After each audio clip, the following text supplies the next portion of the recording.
नमस्कार साथियों, एक बार फिर से आज पॉलिटी का जो क्वेश्चन पेपर का सीरीज चल रहा है, ठीक है, प्रीवियस ईयर्स का, उसको लेकर के आज हम लोग डिस्कशंस करेंगे 2019 का, ठीक है, प्रीवियस ईयर्स के क्वेश्चन पेपर और उसका सॉल्यूशंस देखेंगे, वन बाय वन डिस्कशंस करेंगे, उसके कॉन्सेप्ट को अंडरस्टैंड करेंगे। अब चलिए चलते हैं, हम लोग डिस्कशंस करते हैं क्वेश्चन नंबर 1, ठीक है। देखिए फर्स्ट क्वेश्चन जो है इसमें ये कह रहा है कि कंसीडर द फॉलोइंग स्टेटमेंट, ठीक है। ये स्टेटमेंट दिए गए हैं 1 2 3, ठीक है। पहला स्टेटमेंट, दूसरा स्टेटमेंट, तीसरा स्टेटमेंट, ठीक है। देखिए पढ़ लेते हैं। जैसे कि यहाँ पे फर्स्ट स्टेटमेंट यहाँ पे बताया जा रहा है the Parliament prevention of disqualifications act 1959 example several post from disqualifications on the grounds of the office of profit। दूसरा स्टेटमेंट है the above mentioned act as amended 5 times। और तीसरा स्टेटमेंट है the term office of profit is well defined in the constitutions of India, ठीक है। इस case में, ठीक है, अब आपको यहाँ पे 4 ऑप्शन दिया है। ऑप्शन ए में कहता है 1 and 2 only, 3, बी में 3 only, सी में 2 and 3 only, डी में 1 2 and 3 only, ठीक है। इस केस में जब हम देखते हैं, ठीक है, तो आपका जो देखिए पहला जो स्टेटमेंट दिया गया है, कहता है पार्लियामेंट एक्ट 1959, ठीक है, example of several post from disqualification on the grounds of the office of profit. क्या ये जो एक्ट आया था कब 1959 में, उसमें ऑफिस ऑफ प्रॉफिट को कहीं ना कहीं क्या किया गया, डिस्क्वालिफिकेशन किया ग्राउंड पे। बिल्कुल, जब ये देखिए फैक्चुअल क्वेश्चंस हैं, ठीक है, तो ये आप मतलब पार्लियामेंट चैप्टर पढ़िएगा तो उसमें आपको देखने को मिलेगा। यानी कि स्टेटमेंट 1 जब आप देखिएगा ये आपको सही मिलेगा, यानी कि पहला जो स्टेटमेंट है, ठीक है, वो करेक्ट है, ठीक है। अब देखिए जब दूसरा स्टेटमेंट की बात करते हैं the above mentions act was amended 5 times. जो ये जो ऊपर का था क्या कहते हैं उसको, आपका जो यहाँ पे अमेंडमेंट किया गया था, ठीक है, तो ये अमेंडमेंट 5 टाइम्स किया गया था। कौन? 1959 का, तो बिल्कुल किया गया था, ठीक है। तो ये 5 टाइम्स अमेंडमेंट किया गया था और यहाँ पे 1 और 2 दोनों स्टेटमेंट करेक्ट हैं, ठीक है।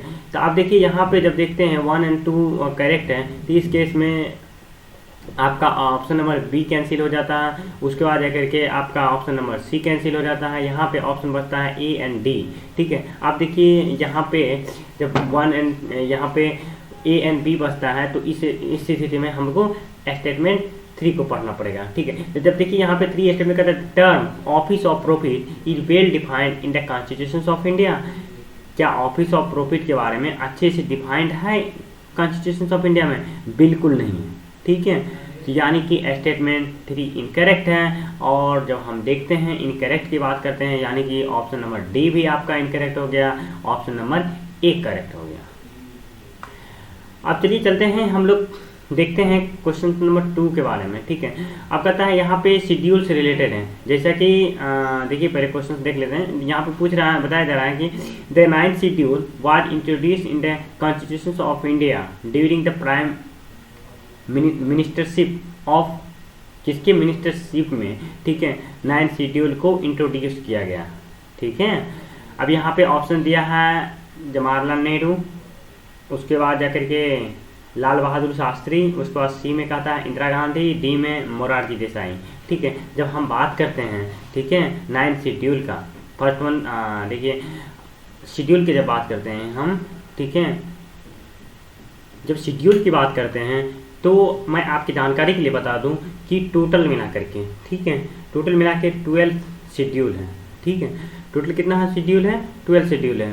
और 12 शेड्यूल जो कवर करते हैं आर्टिकल कितना को कवर करते हैं?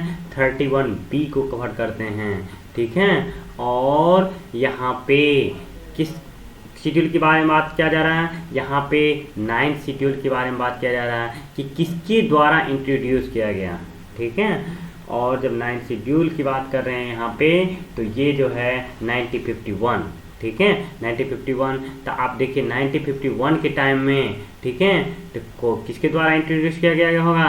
तो ये जवाहरलाल नेहरू प्राइम मिनिस्टर थे और जवाहरलाल नेहरू के द्वारा क्या किया गया? इंट्रोड्यूस किया गया। ठीक है। अब चलिए चलते हैं हम लोग, देखते हैं क्वेश्चन नंबर, अब देखिए क्वेश्चन नंबर 3 की बात करते हैं, ठीक है। अब देखिए यहाँ पे भी स्टेटमेंट प्रोवाइड किए गए हैं, 2 स्टेटमेंट है और दोनों स्टेटमेंट, उसके बाद आपको ऑप्शंस प्रोवाइड किया गया है, ठीक है। ये जो है आपका अमेंडमेंट से रिलेटेड है। कौन सा अमेंडमेंट है? तो ये जो है आपका 44th अमेंडमेंट है, ठीक है। कहता है the 44th amendment to the constitution of India introduce and article placing the elections of the prime minister beyond judicial review। उसके बाद दूसरा स्टेटमेंट है Supreme Court of India struck down the 99th amendment to the constitution of India at being violated of the independence of the judiciary, ठीक है। अब देखिए यहाँ पे A ओनली, 2 ओनली, उसके बाद C ओनली है, उसके बाद D है।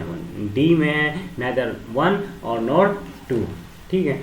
तो इस केस में क्या होता है ना कि जब हम बात करते हैं 44th अमेंडमेंट का, ठीक है, तो 44th अमेंडमेंट की जब बात करते हैं तो ये जो, ठीक है, इसको 44th अमेंडमेंट जो हुआ था, ठीक है, कब हुआ था? 1978 में, ठीक है, 1978 में हुआ था। इसको कहीं ना कहीं जो 42nd अमेंडमेंट हुआ था, ठीक है, 1976 में, ठीक है, इसमें जो प्राइम मिनिस्टर्स थी, ठीक है, उसके द्वारा जो भी मिस्टेक की गई कॉन्स्टिट्यूशन में, जो रिलेवेंट चीज ऐड किया गया, उसको कहीं ना कहीं सुधार किया गया, इम्प्रूवमेंट किया गया। कब? तो 1978 में 44th कॉन्स्टिट्यूशनल अमेंडमेंट में, ठीक है। अब यहाँ पे ये कहा जा रहा है कि 44th अमेंडमेंट जो हुआ था उस समय जो इंट्रोड्यूस किया गया था, क्या? तो कौन सा?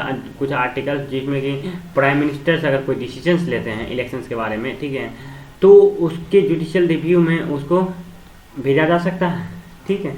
तो ये पहला स्टेटमेंट है, ठीक है। और जब दूसरा स्टेटमेंट की बात करते हैं, ठीक है, Supreme Court of India struck down the 99th amendment to the constitutions of India being violated of the independence of judiciary, ठीक है। तो इस केस में कहता है, यानी कि पहला जो हम ये बात करते हैं पहला स्टेटमेंट का, ये इनकरेक्ट है और दूसरा जो है ये सही है, यानी कि इसका जो करेक्ट ऑप्शन होगा ऑप्शन नंबर बी होगा, ठीक है। यानी कि 99 जो कॉन्स्टिट्यूशन अमेंडमेंट हुआ था, ठीक है, इसमें ये बताया गया था कि जो ये आपका अगर कोई भी सुप्रीम कोर्ट, ठीक है, सुप्रीम कोर्ट यदि, ठीक है, सुप्रीम कोर्ट अगर कोई डिसीजंस देते हैं, ठीक है, उस पर अगर कोई क्वेश्चन से राइज करते हैं, ठीक है, तो कहीं ना कहीं ये क्या है? इंडियन कॉन्स्टिट्यूशन का वायलेशन है, ठीक है। अब चलिए चलते हैं, हम लोग देखते हैं क्वेश्चन नंबर 4, ठीक है।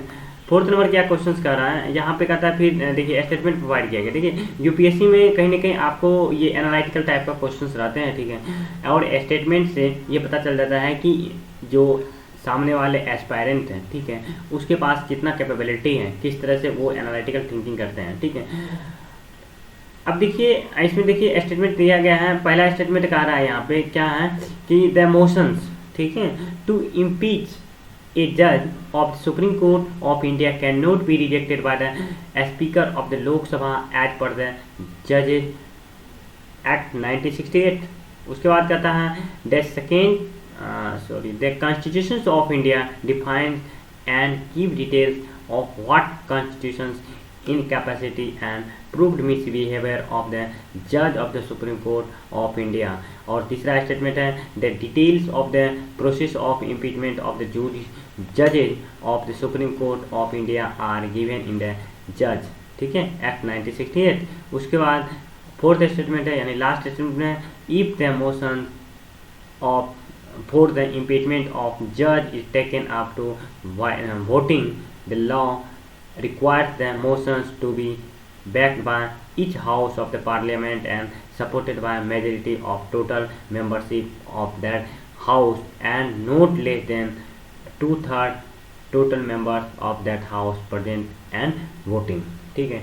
अब देखिए जब बात करते हैं यहाँ पे स्टेटमेंट का, कौन सा स्टेटमेंट करेक्ट है, ठीक है, कौन सा स्टेटमेंट? देखिए जब भी आप क्वेश्चन सॉल्व करने बैठे, फर्स्ट वन जैसे ही आप जैसे ही आप मतलब स्टेटमेंट पढ़ें, ठीक है, उसके बाद करेक्ट इनकरेक्ट के बारे में ज़रूर देख लें, ठीक है, क्योंकि क्या होता है ना कि अक्सर हम कुछ क्वेश्चन जानते हैं, जानने के बावजूद भी, ठीक है, यहाँ पे करेक्ट इनकरेक्ट के बारे में नहीं पढ़ते हैं और हम गलत आंसर चूज करके आ जाते हैं, ठीक है। तो इस स्थिति में क्या करना चाहिए, जैसे ही आप क्वेश्चंस को, ठीक है, रीड किए स्टेटमेंट को, ठीक है, उसके बाद यहाँ पे करेक्ट इनकरेक्ट जरूर देख लें।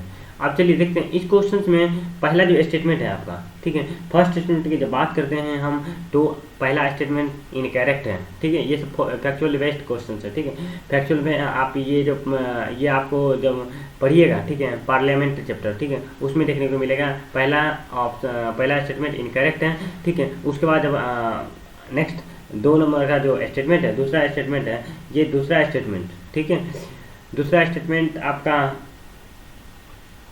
ये भी इनकरेक्ट है, ठीक है। अब जो तीसरा स्टेटमेंट की बात करते हैं तो ये करेक्ट है, उसके बाद फोर्थ स्टेटमेंट भी करेक्ट है, यानी कि ऑप्शन नंबर सी होगा इसका सही आंसर, ठीक है।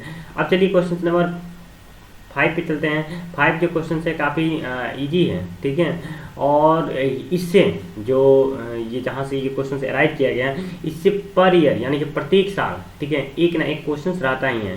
तो किससे है क्वेश्चन, चलिए क्वेश्चन पढ़ लेते हैं, उसके बाद जाकर के डिस्कशन करेंगे। देखिए कहता है कि which article of the constitution of India safeguard one's right to marry the person one's choice, ठीक है। यहाँ पे दिया है आर्टिकल 19, आर्टिकल 21 और आर्टिकल 25, उसको आर्टिकल 29, ठीक है। अब चलिए ऐसे आप ये क्वेश्चन काफ़ी इजी हैं, आप इसका वीडियो पॉज करके भी इसका आंसर आप दे सकते हैं, ठीक है। चलिए मैं बता देता हूँ इसका जो करेक्ट आंसर है, ठीक है, उससे पहले डिस्कशन कर लेते हैं, ठीक है।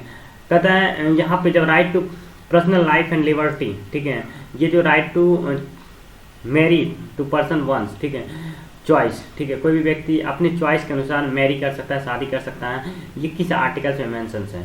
आर्टिकल देखिए, जब आर्टिकल 12 to 35, ठीक है, आर्टिकल 12 to 35 में जाइएगा तो आपको फंडामेंटल राइट्स के बारे में वर्णन किया गया है, ठीक है।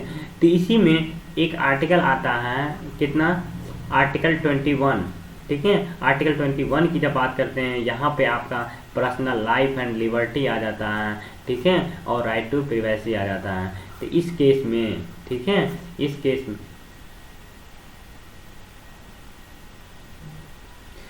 केस में क्या होता है, इस केस में ये जो आपका right to marry person one's choice, ठीक है, यहाँ पे आर्टिकल 21 में आ जाता है, यानी कि आपका जो ऑप्शन बी है वो करेक्ट है, ठीक है। अब चलिए चलते हैं, हम लोग देखते हैं क्वेश्चन नंबर 6 में। यहाँ पे देखिए क्या पूछा गया है, इसमें देखिए कहता है with reference to the constitution of India provisions और लिमिटेशंस और provisions contained in ordinary law can not act as, यहाँ पे कहता है कि with reference to the constitution of India provisions और लिमिटेशंस और provisions contained in ordinary law can not act as provisions और limitations on the constitution's power under the article 142, it could mean which one of the following, ठीक है। यहाँ पे कहता है पहला जो ऑप्शन दिया है, decision taken by elections commission of India while discharging its duty can not be challenge in any court of law. B में कहता है the Supreme Court of India is not constrained in the exercise of its power by law made by the parliament। उसके बाद option C कहता है in the event of a grave financial crisis in the country the president of India can declare a financial emergency without the council from the cabinet. उसके बाद option D है state legislature can not make laws on certain matters without the concurrence of the union legislatures, ठीक है। जब हम बात करते हैं इसमें, ठीक है, ये देखिए फैक्चुअल बेस्ड क्वेश्चंस हैं, ठीक है। जब फैक्चुअल बेस्ड क्वेश्चंस हैं तो यहाँ पे आपको कुछ न कुछ रिटेन करके रखना पड़ेगा, ठीक है, आपको कुछ याद रखना पड़ेगा, ठीक है। तो इस केस में जब देखते हैं तो इसका जो करेक्ट ऑप्शन है ऑप्शन नंबर बी है, ठीक है। The Supreme Court India is not constant in the exercise of its power by law made by the parliament. अब चलिए चलते हैं क्वेश्चन नंबर 7 की बात करते हैं। 7 में देखिए यहाँ पे 2 स्टेटमेंट दिया गया है और इसमें देखते हैं कौन सा स्टेटमेंट करेक्ट है। ठीक है, देखिए यहाँ पे करेक्ट के बारे में पूछा गया है। ठीक है, फर्स्ट वन हम लोग करेक्ट के बारे में, यहाँ इनकरेक्ट है या करेक्ट है उसके बारे में देख लेते हैं। ठीक है, कहता है with reference to the legislative assembly of the state in India consider the following statement. ठीक है, लेजिस्लेटिव असेंबली के बारे में दिया है स्टेटमेंट, उसके बारे में कौन सा स्टेटमेंट सही है। ठीक है, अब कहता है the governor makes a customary address to member of the house at the commencement of the first sessions of the year। ठीक है, उसके बाद कहता है when a state legislature does not have a rules on a particular matter it follows the Lok Sabha rules on that matter। ठीक है, कहता है क्या कि देखिए यहाँ पे जो है, ठीक है, कहता है कि गवर्नर जो होता है, जो पहला जो हाउस होता है, ठीक है, फर्स्ट सेशन होता है, ठीक है, ईयर में, ठीक है, उसका जो कमेंसमेंट करता है वो गवर्नर के द्वारा किया जाता है, पहला स्टेट में। उसके बाद कहता है अगर स्टेट लेजिस्लेचर कोई भी रूल्स नहीं बनाया है किसी मैटर पर्टिकुलरली, उस स्थिति में लोकसभा के द्वारा जो मैटर, उस मैटर पे जो लॉ बनाया गया है, ठीक है, उस पे वर्क करता है। बिल्कुल, ए भी करेक्ट है और दो भी करेक्ट है। ठीक है, इस केस में आपका जो ऑप्शन होगा ऑप्शन नंबर सी होगा।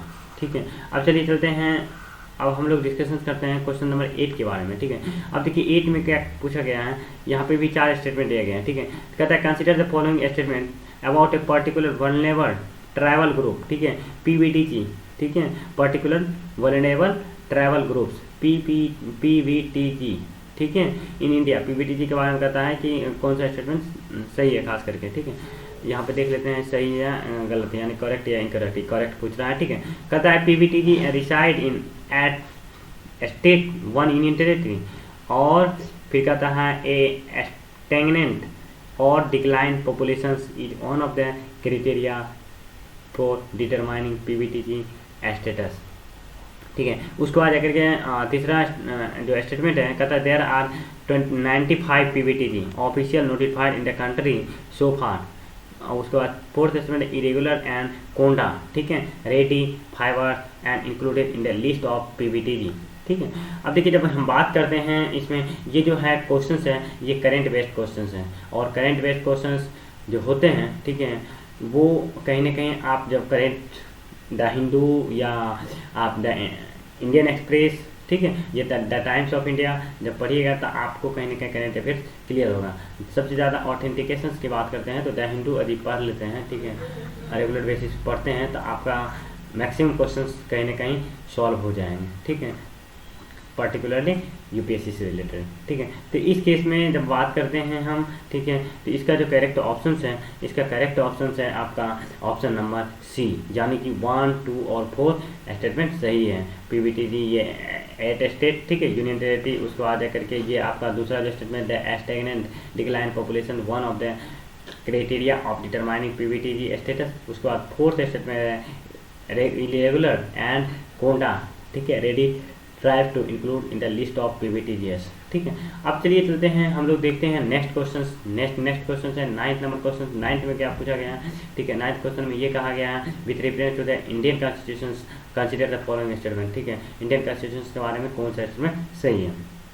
यहाँ पे देखिए सही के बारे में पूछा गया, कहता है no high court shall have the jurisdictions to declare any central law constitutionally. उसके बाद कहता है दूसरा statement an amendment the constitution of India can not be into the Supreme Court of India. ठीक है, जब हम बात करते हैं 9 नंबर क्वेश्चन का, इसका जो करेक्ट ऑप्शन है, देखिए ना ही ये सही है और ना ही ये सही है, यानी कि ऑप्शन नंबर डी सही है। देखिए यहाँ पे देखिए क्या कहता है जुरिडिक्शन डिक्लेयर सेंट्रल लॉ, ऐसा कहीं कुछ नहीं प्रोविजन है। ठीक है, उसके बाद जब यहाँ पे इसका बात करते हैं, ठीक है, क्वेश्चन सुप्रीम कोर्ट के बारे में, ये भी नहीं सही है।